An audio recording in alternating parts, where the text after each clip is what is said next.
مر گئے ہیں، ان کی روحوں کے ایصال ثواب کے لیے کچھ کرتے ہیں یا نہیں کرتے ہیں یہ تو مجھے نہیں معلوم ہے، لیکن اہل دیوبند نے ان کو خوب جال میں پھانسا ہے تاکہ ایک خاندان کے ایک فرد کو اچھی طرح سے پوری دنیا کے لوگ عمل کریں اور ان کی روح کو ایصال ثواب پہنچتا رہے۔ ایک خاندان کی روح کو فائدہ پہنچانے کے لیے یہ ہزاروں کی تعداد میں، لاکھوں کی تعداد میں لوگوں سے کام کروا رہے ہیں اور اپنا گدی پہ بیٹھے ہوئے مست ہیں۔ ایک خاندان، آپ سوچتے ہوں گے اب اس میں خاندان کی کون سی بات آ گئی؟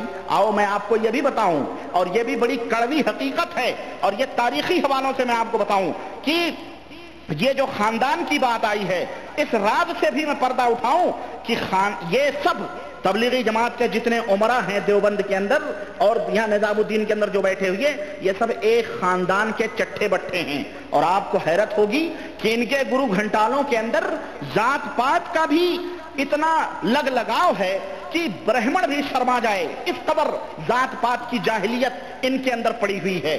چنانچہ آج تک اور جاؤ یہ ربانی کی بڑھ نہیں ہے، یہ میرا چیلنج ہے، آج تک تبلیغی جماعت کا پوری دنیا کے اندر کوئی بھی شخص ایسا امیر نہیں بنایا گیا ہے جو ان کے خاندان کا نہ ہو۔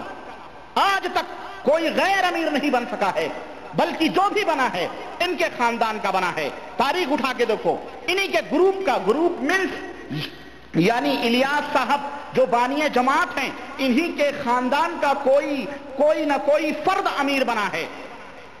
چنانچہ میں بتاؤں کہ الیاسی گروپ کی ابتدا میں نے بتاتی ہے کہ کہاں سے ہوئی ہے۔ الیاس صاحب کے گروپ یعنی جو تبلیغی جماعت اپنے آپ کو کہتے ہیں، ہم انہیں الیاسی گروپ کہیں گے۔ یہ تبلیغ وبلیغ نہیں ہے، یہ صرف فراڈ ہے، یہ صرف دنیا کو دھوکہ دینا ہے، یہ الیاسی گروپ ہے۔ اور ابھی میں بتاتا ہوں دو الیاس پیدا ہو چکے ہیں، یہ صرف ایک تو مر گئے، ایک ابھی زندہ ہے الیاس، وہ میں بتاؤں گا، ہری پگڑی والا، اس کی بھی حقیقت میں لا رہا ہوں ابھی۔ تو الیاسی گروپ ہی کا آدمی، ان کے خاندان کا فرد ہی جماعت تبلیغ کا امیر بنا ہے۔ سنو تاریخ سنو، میں آپ کو بتاتا ہوں۔ چنانچہ الیاس صاحب کے باپ حافظ محمد اسماعیل صاحب سے میں نے شروع کیا تھا کہ بنگلے والی مسجد سے وہ اس طرح میوات میں جاتے تھے۔ وہ جب مر گئے تو حافظ محمد اسماعیل صاحب کے بڑے بیٹے مولوی محمد صاحب گدی نشین ہوئے، اور ان کے بعد مولانا الیاس صاحب میوات کے گدی نشین ہوئے، امیر بنائے گئے پوری جماعت کے۔ اور مولانا الیاس صاحب کے مرنے کے بعد، توجہ میری طرف، مولانا الیاس صاحب کے مرنے کے بعد مولانا الیاس صاحب کے بڑے بیٹے مولانا محمد یوسف صاحب ان کو امیر جماعت تبلیغی جماعت کا بنایا گیا۔ یعنی اب یہ بھی بتا لیں، جس طرح مصر کے تختے کے اوپر کوئی بیٹھتا ہے تو اسے فرعون کہا جاتا ہے، کوئی بھی شخص ہو، اس کا نام کچھ بھی ہو، اس کا نام کچھ بھی رہا ہو، کیدار ہو، فیدار ہو، میدار ہو، کچھ بھی ہو، ہے نا، لیکن جو بھی فرعون کے تخت، جو بھی مصر کا پہلے زمانے میں تخت نشین ہوتا تھا، اس کو فرعون کہا جاتا تھا، اس کا نام کچھ بھی رہا ہو، لقب دیا جاتا تھا، فرعون ایک لقب۔ اسی طرح سے تبلیغی جماعت کے امارت کے عہدے پر، اس کے منصب پر جو شخص بھی فائز ہوتا ہے، اسے کون سا نام دیا جاتا ہے؟ حضرت جی۔ اسے کیا کہا جاتا ہے؟ حضرت جی، ہے نا حافظ جی؟ حضرت جی کا لقب دیا جاتا ہے۔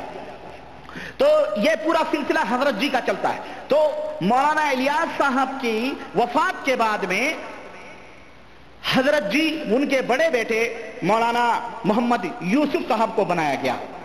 اب آئیے میں بتاؤں دلیل اس کی کیا ہے۔ یہ دیکھیں ہمارے پاس مولانا ابو الحسن صاحب ندوی جو اس وقت زندہ ہیں اور تبلیغی جماعت کے بہت بڑے سرکردہ بھی ہیں، چنانچہ یہ ان کی کتاب ہے دینی حضرت مولانا الیاس صاحب رحمۃ اللہ علیہ اور ان کی دینی دعوت۔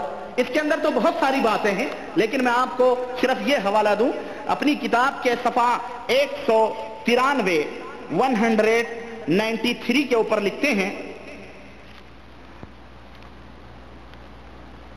یہ دیکھیں 93 پہ لکھتے ہیں کہ صبح کی نماز کے بعد بہتے ہوئے آنسوؤں کے درمیان، یعنی باپ کا انتقال ہو گیا تھا تو مولانا الیاس صاحب کا، صبح کی نماز کے بعد بہتے ہوئے آنسوؤں کے درمیان مولوی یوسف صاحب کی جانشینی عمل میں آئی اور مولانا کا عمامہ ان کے سر پر باندھا گیا۔ تاج رکھا گیا بادشاہت کا. امارت کی سیٹ ہے بھائی، وہ کروڑوں لوگ پیر چومتے ہیں، مرید ہوتے ہیں، بیعت ہوتے ہیں. ہاں تو جس طرح بریلویوں کے اندر خلافت اور امارت چلتی ہے نا کہ باپ کے بعد بیٹا، بیٹے کے بعد بیٹا، بیٹے کے بعد بیٹا، پوتا پڑپوتا، سارے کے سارے خلیفہ بنتے ہیں، اس طرح سے خلافت کا جو ہے تاج امامہ، مولانا ابوالحسن صاحب ندوی لکھتے ہیں کہ امامہ ان کے سر پر باندھا گیا. اور آپ سے میں پوچھوں کہ یہ پگڑی باندھنے کی رسم کیا ہے؟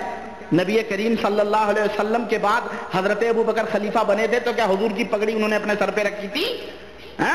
اور حضرت ابوبکر صدیق کے بعد جب حضرت عمر خلیفۃ المسلمین بنے تھے تو کیا حضرت عمر نے ان کی پگڑی اپنے سر پہ رکھی تھی؟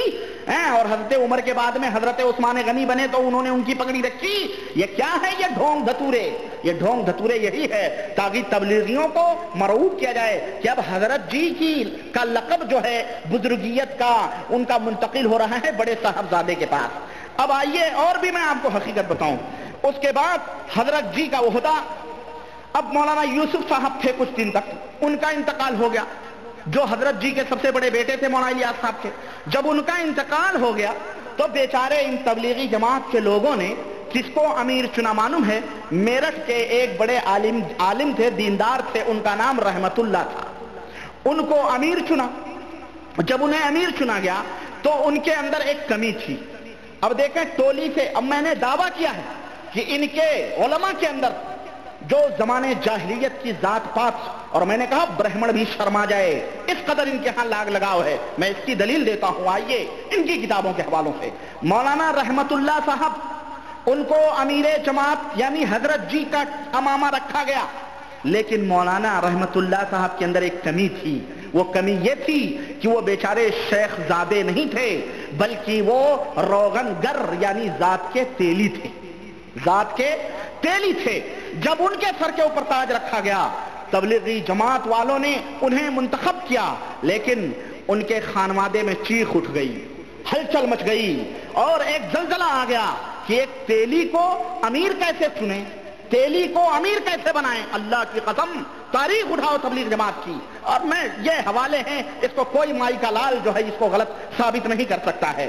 چنانچہ ان کی خاندان کا نہ تھا، شیخ زادہ نہ تھے مولانا رحمت اللہ.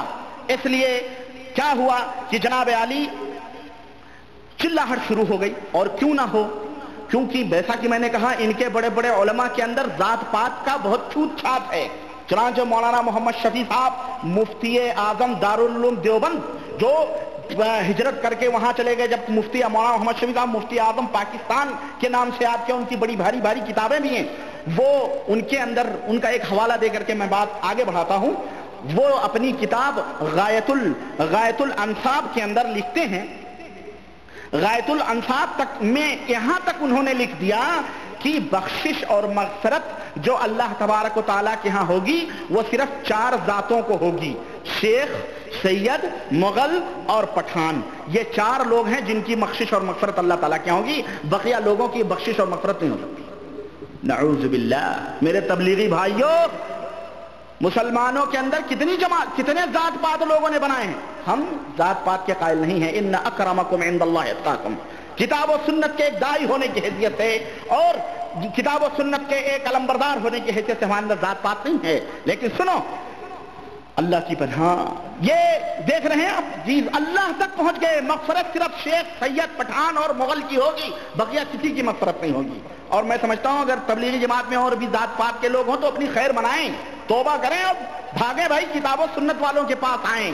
ہم یہ دعویٰ کرتے ہیں کہ اگر تم کسی بھی ذات کے ہو، تم کسی بھی ذات کے ہو اور تم ابھی مسلمان ہوئے ہو، کسی ذات پات سے تمہارا لگ لگاؤ نہیں ہے، لیکن اگر تم اللہ سے ڈرتے ہو، تمہارے اندر ایمان ہے اور کتاب و سنت کو لازم مضبوطی کے ساتھ پکڑتے ہو، تو انشاءاللہ تبارک و تعالی پیغمبر اسلام جناب محمد الرسول اللہ صلی اللہ علیہ وسلم کے جھنڈے کے نیچے ہوگے انشاءاللہ، اور ان کے ہاتھوں سے آب کوثر پیو گے. اور ان کے بیچوں میں کہاں پھنسے ہوئے بیچاروں گے جو ذات پات کو بانٹ کر کے کہتے ہیں صرف 4 ذاتیں بخشش اور مغفرت کی حامل ہو سکتی ہیں. اور خیر یہاں چھوڑیں آپ اس بات کو، آگے بڑھتے ہیں کہ اب امیر الیاسی جماعت کے جو امیر بنے وہ ذات کے تیلی تھے بیچارے مولانا رحمت اللہ علیہ صاحب. اب بھاگ دوڑ شروع ہوئی اور یہ کہا جانے لگا